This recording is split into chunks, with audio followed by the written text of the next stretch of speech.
मन ही मन प्रार्थना कर रहा था कि सीता मैया के आशीर्वाद से फैसला रामलला के पक्ष में ही आए। मैं लगातार प्रार्थना कर रहा था और साथियों, जब सीता माता की धरती से निकलते हुए प्रार्थना करूं, वो प्रार्थना कभी भी फल जाती है क्या? इस धरती की ताकत है कि नहीं है? और यही तो मां के आशीर्वाद है। और साथियों, ऐसा ही हुआ।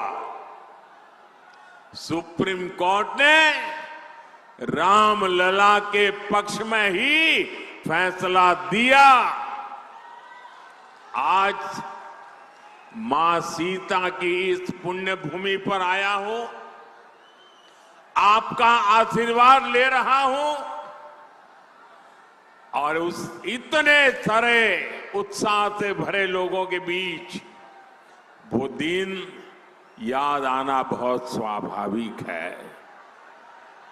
साथियों, मां सीता के आशीर्वाद से ही बिहार विकसित बिहार बनेगा।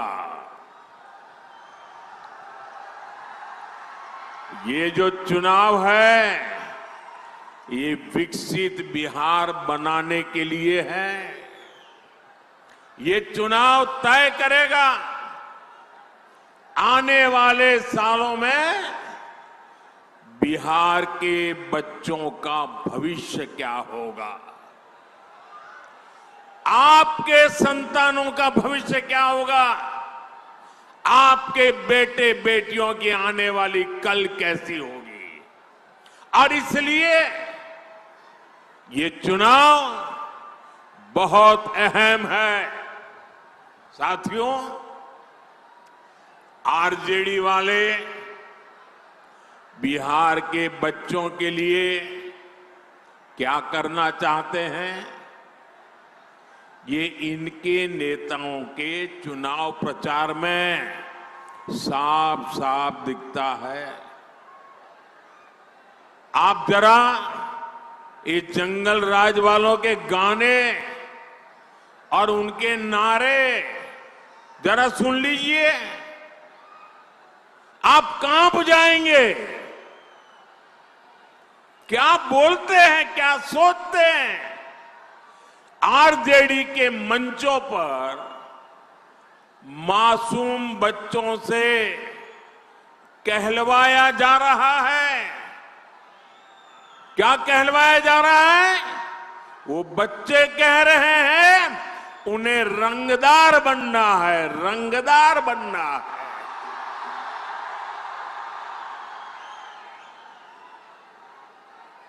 आप मुझे बताइए, बिहार का बच्चा रंगदार बनना चाहिए या डॉक्टर बनना चाहिए?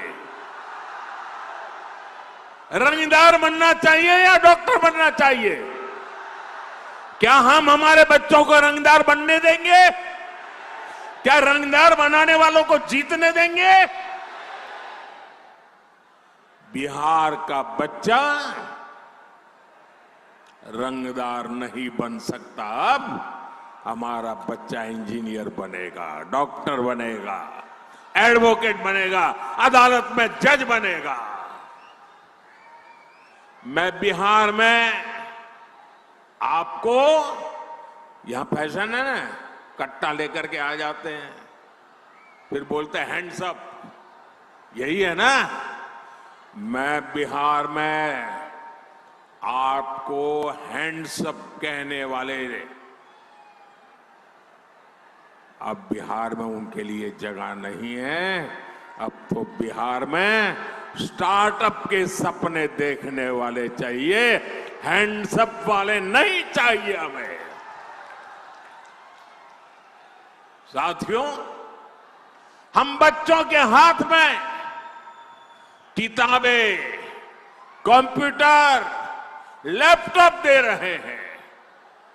हमारे बच्चे खेल में आगे बढ़े, इसलिए हम उन्हें बैट दे रहे हैं, हॉकी स्टिक दे रहे हैं, फुटबॉल दे रहे हैं, वॉलीबॉल दे रहे हैं। लेकिन आरजेडी के लोग बिहार के युवाओं को कट्टा और दूनाली देने की बात कर रहे हैं। ये लोग खुद के बच्चों को मंत्री बनाना चाहते हैं। बेटा हो बेटी, कोई सांसद बने, कोई एमएलए बने, कोई मंत्री बने, कोई मुख्यमंत्री बने, अपने संतानों के लिए तो वो ये सपने देखते हैं और आप सभी के बच्चों को रंगदार बनाना चाहते हैं, रंगदार बनाने। मुझे पूरी ताकत से बताइए भाइयों, ये रंगदार बनाने वाला पाप आपको मंजूर है क्या? ये बिहार को मंजूर है क्या? क्या इन बच्चों को मंजूर होगा क्या? साथियों, जंगल राज का मतलब है कट्टा, क्रूरता, कटुता, कुसंस्कार, करप्शन। क्या कर रहे हैं लोग? ये कुसंस्कार से भरे हुए लोग हैं, कुशासन का राज चाहते हैं। भारत रत्न जननायक कर्पूरी ठाकुर जी, भोला पासवान शास्त्री जी, ऐसे महान नेताओं ने बिहार को सामाजिक न्याय और विकास का विश्वास दिया था। लेकिन जैसे ही जंगल राज आया, वैसे ही बिहार में बर्बादी का दौर शुरू हो गया। आरजेडी वालों ने बिहार में विकास का पूरा माहौल ही खत्म कर दिया। साथियों, ये आरजेडी और कांग्रेस वाले उद्योगों की एबीसी भी नहीं जानते। ये उद्योगों में सिर्फ ताले लगाना जानते हैं। 15 वर्ष के जंगल राज में एक भी बड़ी फैक्ट्री, बड़ा कारखाना बिहार में नहीं लगा। यही मिथिला में जो मिलें थी, फैक्ट्रियां थी, वो भी बंद हो गई। 15 वर्ष के जंगल राज में कोई भी बड़ा अस्पताल, मेडिकल कॉलेज बिहार में नहीं बना। इसलिए जंगल राज वालों के मुंह से विकास की बातें सिर्फ और सिर्फ सफेद झूठ है। साथियों, जंगल राज के समय में बिहार के लोगों का सरकार से भरोसा ही उठ गया था।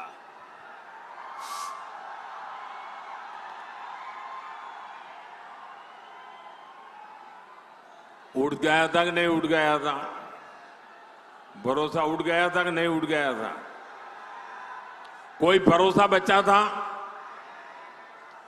नीतीश जी के नेतृत्व में एनडीए सरकार ने बिहार का टूटा हुआ भरोसा लौटाया है। अब निवेशक बिहार आने के लिए उत्सुक है।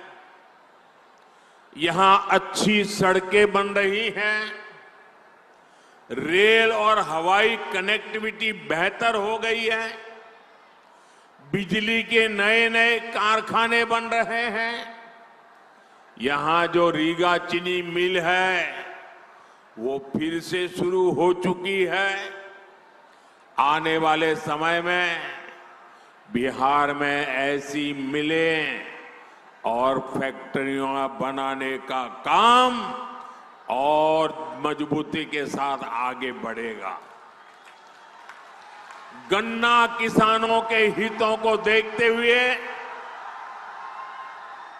हमारी सरकार गन्ने के इथेनॉल बनाने को भी बढ़ावा दे रही है। साथियों, भाजपा एनडीए जो कहती है वो करके दिखाती है।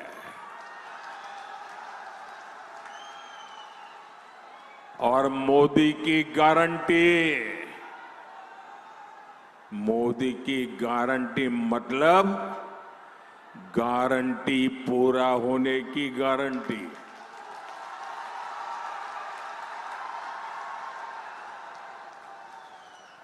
बिहार की समृद्धि का बहुत बड़ा आधार आत्मनिर्भर भारत अभियान भी है। मोदी देश को दुनिया की फैक्ट्री, बहुत बड़ा मैन्युफैक्चरिंग हब बनाने में जुटा है। ये तभी हो सकता है जब बिहार में खेती से जुड़े उद्योग लगे, बिहार में पर्यटन का विस्तार हो, यहां टेक्नोलॉजी से जुड़े उद्यम लगे, मैन्युफैक्चरिंग पर ज्यादा से ज्यादा निवेश हो। आने वाले सालों में हम इस काम को और तेजी से करने वाले हैं।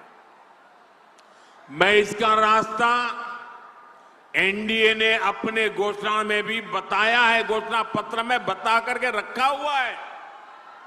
साथियों, यहां के हमारे नौजवानों में, हमारी बहनों में अद्भुत सामर्थ्य है और मोदी आपके श्रम, आपका सामर्थ्य, आपकी कला का ब्रांड एम्बेसडर है।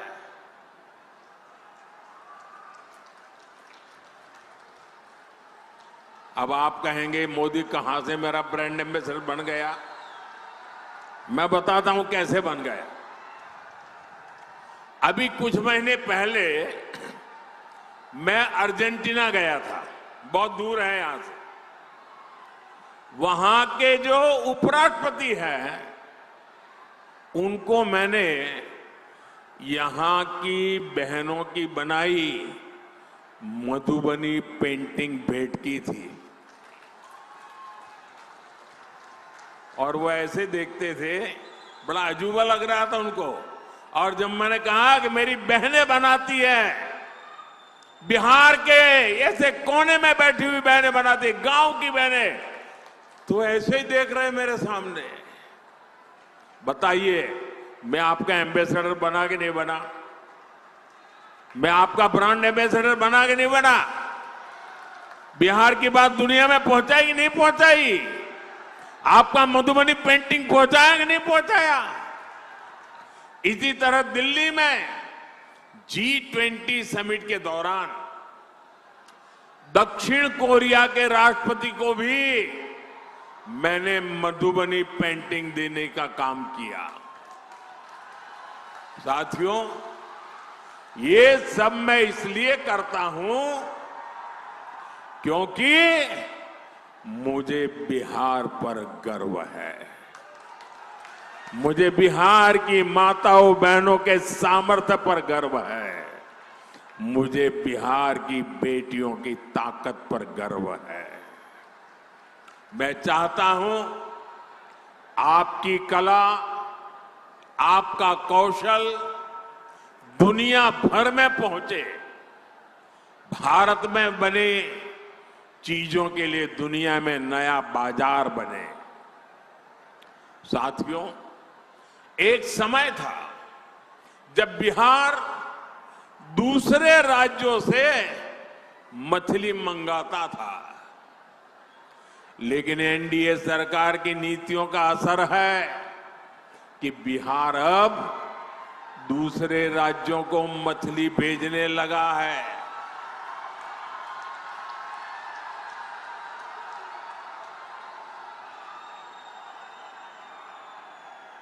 और ये हमारे मछली के क्षेत्र में काम करने वालों की ताकत देखिए। बड़े बड़े लोग भी यहां की मछली अब देखने के लिए आ रहे हैं, पानी में डुबकी लगा रहे हैं।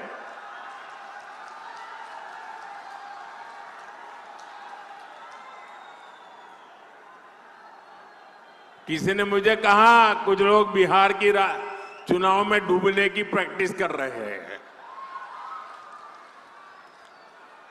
साथियों, जैसे मछली के क्षेत्र में बिहार के लोगों ने बड़ी कमाल की है, सरकार ने और बिहार के हमारे मछुआरे भाई बहनों ने मिलकर के एक नया क्षेत्र खोल दिया है। अब इसी तरह हम मखाने को दुनिया के कोने कोने तक पहुंचाना चाहते हैं। बिहार का मखाना दुनिया के घर घर तक पहुंचेगा तो फायदा छोटे किसानों को होगा।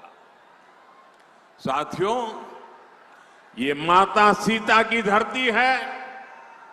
नारी शक्ति का सामर्थ्य कैसे एक परिवार को, पूरे समाज को ताकत देता है, ये धरती उसकी साक्षी रही है। हमारी एनडीए सरकार भी महिला सशक्तिकरण के मंत्र के साथ आगे बढ़ रही है। और मेरी सभी नौजवानों से प्रार्थना है, साथियों, जगह है नहीं, आप कृपा करके जहां है वहीं रुक जाइए।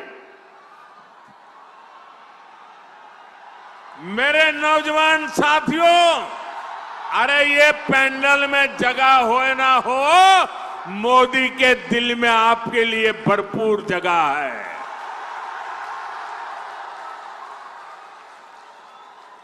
साथियों, सरकार की नीतियों और निर्णयों का असर हम हर क्षेत्र में देख रहे हैं।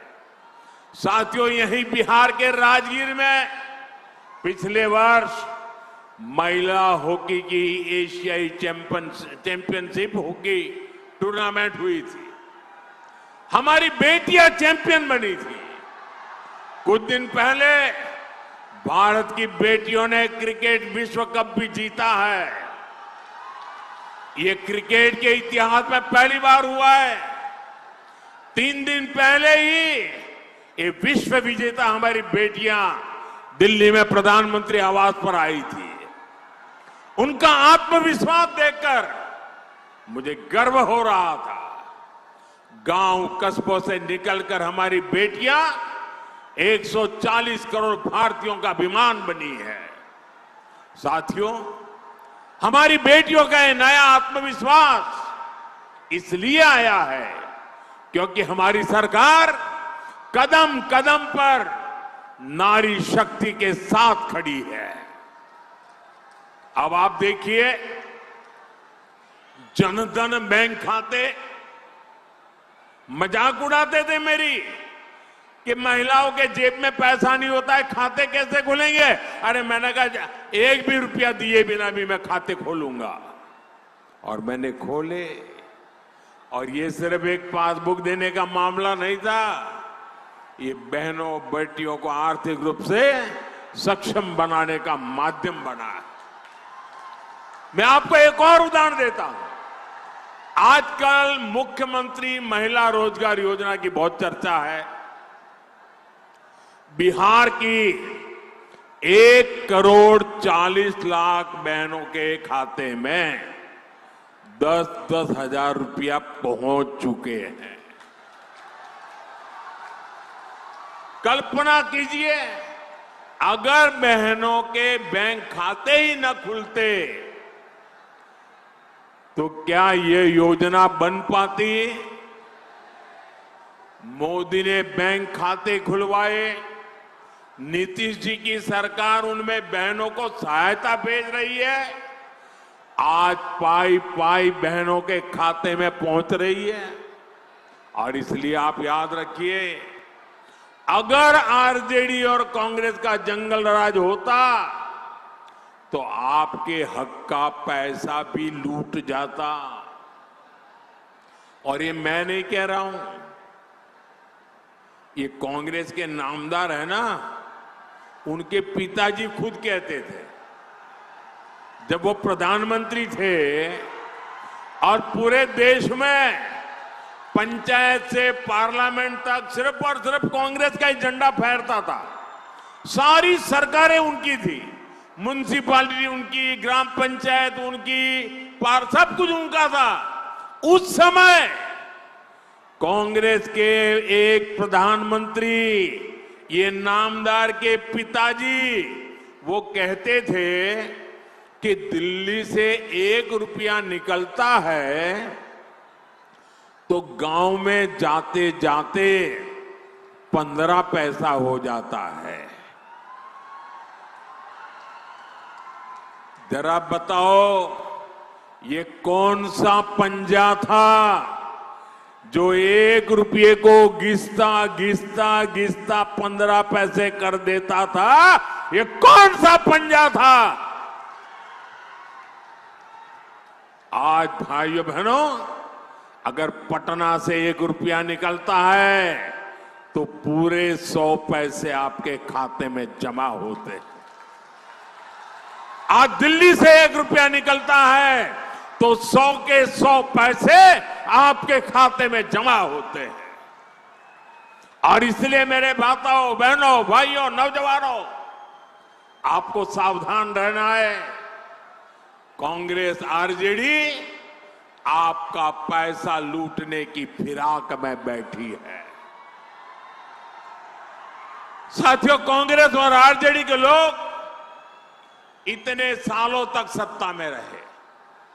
इन लोगों ने विकास के नाम पर सिर्फ घोटाले किए। जो दूर दराज के क्षेत्र थे उनको ये लोग पिछड़ा घोषित कर देते थे ताकि वहां लोग विकास के बारे में सोच ही ना पाए।